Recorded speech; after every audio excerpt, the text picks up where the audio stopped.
Hi, I'm Alex. Moving in with my mom seemed like the only option when times got tough. It was supposed to be temporary, a safe haven for me and my 3-year-old son, Jamie, who struggles with severe asthma. But it quickly turned into one of the hardest periods of our lives. Mom, could you please smoke outside? Jamie's having trouble breathing. I found myself pleading just days after we moved in. The smoke was thick, hanging in the house like a suffocating fog. A little smoke won't hurt him. You're just being overly sensitive, Alex. My mom dismissed my concern with a casual wave, a lit cigarette dangling from her fingers. She never took Jamie's condition seriously. Please, Mom, just understand. The doctor said his asthma could get worse if he's around smoke. I tried to keep my voice calm, but it was hard. I felt like I was hitting a wall again and again. Oh, doctors exaggerate. I smoked around you when you were a kid, and look at you. You're all grown up and fine. She laughed, as if it were a joke.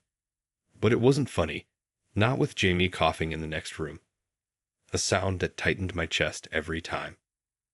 One day, Jamie's coughing got worse. His breaths came in shallow, wheezing gasps, and panic shot through me. Mom, we need to go to the hospital. It's bad, I said, grabbing the car keys with trembling hands. Again with this drama, you're going to drag him to the hospital every time he coughs. She scoffed, blowing a cloud of smoke in my direction. It's not just a cough, Mom. He can't breathe properly. I could barely hold back my frustration, my eyes darting to Jamie, his small hand clutching his throat. At the hospital, it was the same routine. Nebulizers, steroids, worried looks from the nurses. But all I could think about was the home we were supposed to feel safe in. We can't keep living like this, I whispered to Jamie as he lay in the hospital bed, tubes running from his tiny arm. He nodded, his wide eyes trusting, so small and vulnerable. I was all he had. Driving back, the silence in the car was unbearable. Jamie was asleep, exhausted, and I dreaded the confrontation waiting at home. Where have you been? It's late. My mom snapped as soon as we walked through the door, the familiar scent of smoke hitting me harder than before. A reminder of what we were returning to. He was in the hospital, Mom. We almost lost him tonight, I said quietly, holding back the anger and fear that threatened to spill out. And whose fault is that? Maybe if you weren't so paranoid, he wouldn't be so weak. Her words stung worse than the smoke filling my lungs. That night, I lay awake beside Jamie, his breathing finally steady. I knew something had to change. I couldn't let my mom's choices endanger my son's life. This wasn't just about a temporary stay anymore. It was about Jamie's health, his future. I had to make a decision. Suddenly, Jamie's coughing escalated, turning into a full-blown struggle for air. I rushed to his side. Jamie, buddy, can you breathe? Panic surged as I watched him gasp, his face reddening. His breathing grew more labored, wheezes growing louder and more desperate. It was too much. It was an asthma attack, and a bad one. We need to go to the hospital now, I declared, scooping him up and heading for the door. What's all this fuss about? My mom asked, more irritated than concerned. Jamie's having a severe asthma attack. We need to get him to the hospital immediately, I explained, trying to keep my voice steady despite the fear swirling inside me. A hospital again? My mother rolled her eyes, clearly unimpressed. You're just overreacting. It's just a little smoke. He needs to get used to it. I stared at her, disbelief and anger bubbling inside me. He could die, Mom. Don't you get that? My voice cracked, the fear for Jamie's life making my heart race. Oh, stop being so dramatic. You're always so controlling, trying to dictate how I live in my own house. She waved me off, completely dismissing the seriousness of the situation. There was no time to argue. I rushed Jamie out to the car and drove as fast as I could, my hands shaking on the wheel, my mind racing with worry. At the hospital, the medical team sprang into action the moment we arrived, taking Jamie from my arms and hooking him up to machines. I watched them work, a mix of gratitude and terror swirling inside me. The doctors moved quickly, their faces serious and focused. "He's stable for now, but it was a close call," one of the doctors said after a while. "You did the right thing bringing him in. His condition could have gotten much worse if you had waited." When we returned home late that night, the house was quiet, but the smell of smoke hit me harder than before. It was a bitter reminder of why we'd ended up in the emergency room. Jamie was asleep in my arms, his breathing finally steady after the treatment. As I gently laid him on the couch, trying not to wake him, my mother appeared in the doorway, her face stern, a cigarette glowing between her fingers. "We need to talk," she said, her voice firm, cutting through the silence. I nodded, bracing myself. "We can't keep doing this, Mom. It's not safe for Jamie."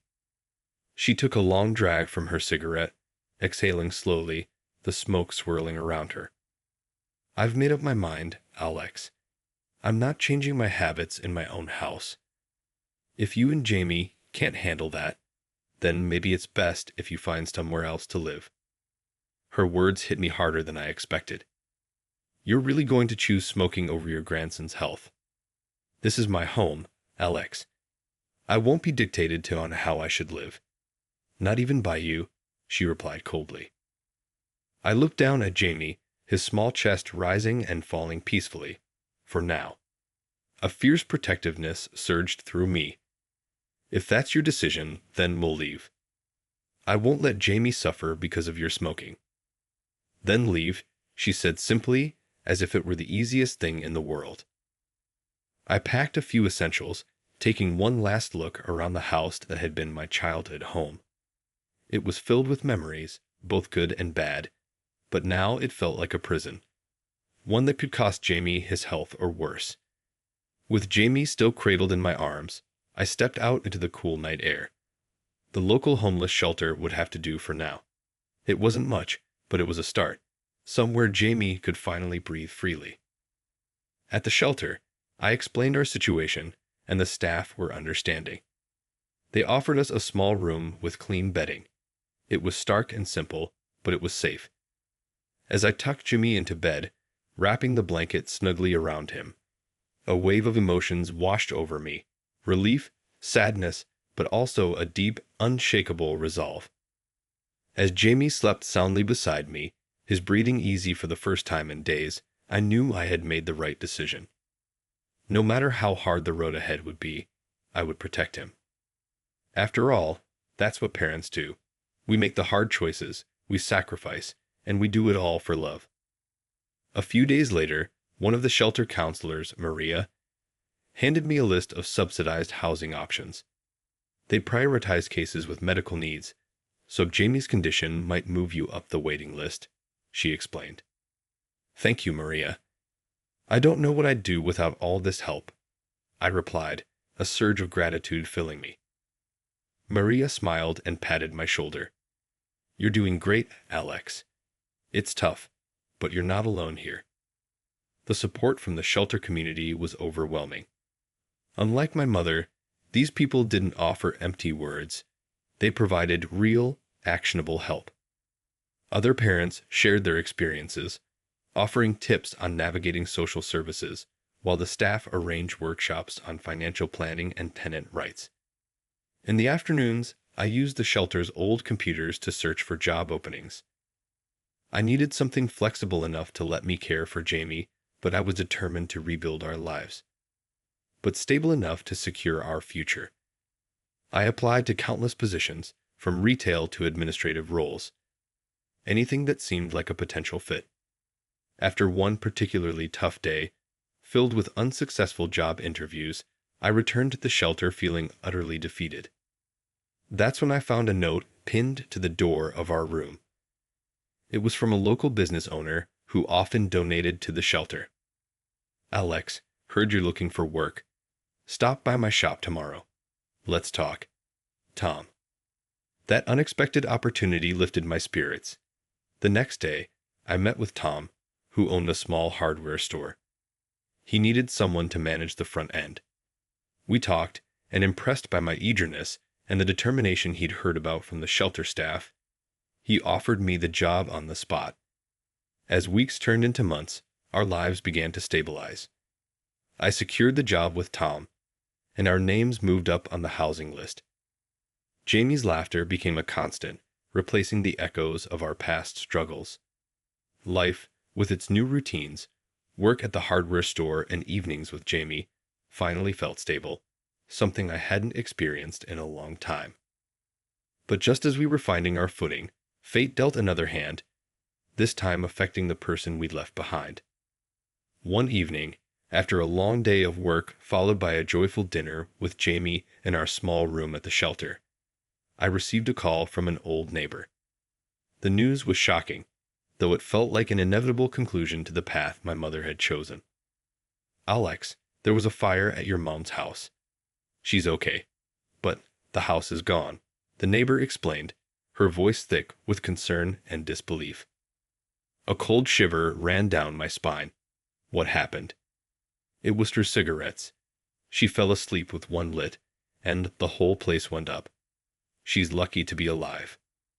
Hanging up the phone, I sat down heavily. Jamie looked up at me with wide, questioning eyes. "Is Grandma okay?" he asked softly. "She's okay, buddy. She's safe," I reassured him, though my mind raced. The irony wasn't lost on me. My mother had risked everything with her smoking, and now it had cost her everything. Finally, the call came that changed our lives forever. "Mr. Alex, we have an apartment available for you and Jamie," the voice from the housing agency announced one bright morning. It was a small 2-bedroom in a new building designed for families like ours, with rent adjusted to our income, making it affordable. As we moved into our new apartment, a palpable sense of relief washed over me. Unpacking boxes and setting up Jamie's new room, I felt a weight lift off my shoulders, a weight I hadn't even realized I'd been carrying for so long. Jamie ran around, his laughter echoing in the empty spaces, filling them with hope and light. Life had taught us a harsh lesson in the most dramatic way possible. My mother, now staying with a relative, was on her own journey, hopefully reconsidering her habits. For us, it was a new chapter, one filled with fresh starts and the promise of a healthier, happier future. As our story comes to a close, I'd like to ask you something that might stir some reflection. If you were in Alex's shoes, would you have tried to reconcile with your mother after she lost her home? Or would you maintain your distance to protect your child's health? Where would you draw the line in family relationships, especially when health is at risk? Please share your thoughts and experiences in the comments below. Your input enriches our community discussions. And if you like this video and want to see more stories like this, don't forget to hit the like button and subscribe to the channel. Your support helps us continue bringing content that touches the heart and provokes thought. Thanks for watching.